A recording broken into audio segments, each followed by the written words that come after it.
So he's clearly adopting the Marquez tactic, isn't he? What does Marc Marquez always say? Follow the rider who needs to push for a lap. The rider who needs to push for a lap right now is Marc Marquez.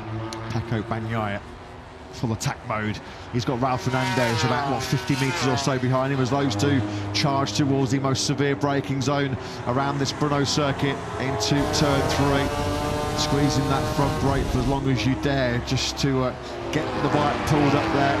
Scrubbing off over 200 kilometres an hour and 250 metres on that run down to turn 3. Yeah, Bagnaia and Fernandez are on the money. You can see there at the bottom of your screens. This could be back-to-back poles here for Bagnaia if he carries this lap on through. Super fast in sector 1. Yeah, first sector carries you through to the exit of turn 4. We're now into the heart of 7 here with Bagnaia. Those grass banks on the right-hand side getting ever more full with spectators, and they're currently watching Bagnaia on course for another all-time lap record. His lap record that he set here last year has been beaten by countless riders to Southend, but not yet by Pecco Bagnaia. 31 of Ducati's factory team's 100 MotoGP successes have been taken by Pecco Bagnaia. Down we go into turn 10. He's flying.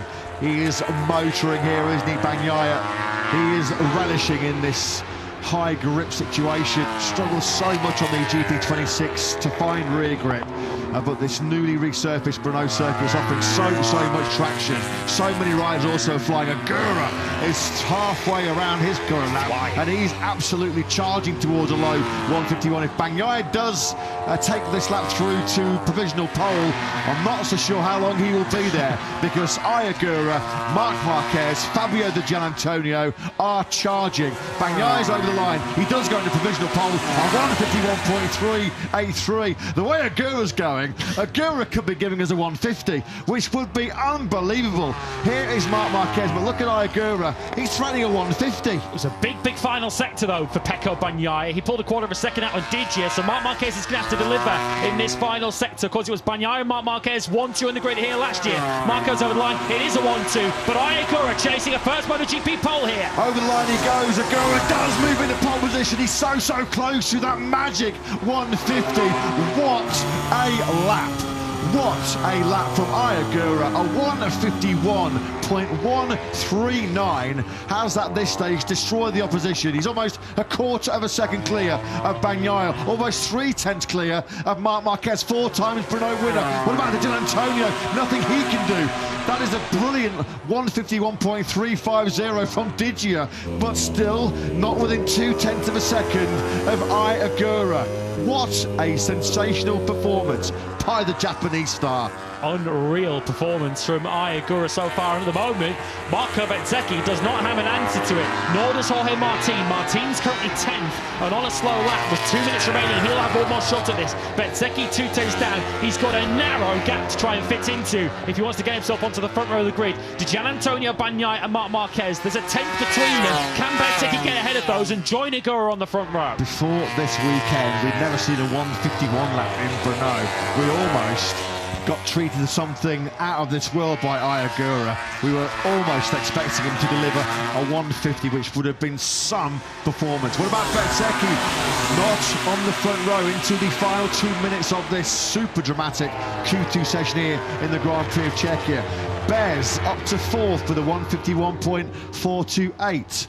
Not a disaster by any means for Bezzecchi, but surprising that he's not on the front row of the grid. Raul Fernandez has rolled off, so he will not be improving on 7th. He did put in a 151.772, his best lap time of the weekend, but it's 6/10 slower than his teammate on course for a maiden pole. And Marc Marquez is cruising, so Marc Marquez is going to be at best on the middle of that second row in 5th place.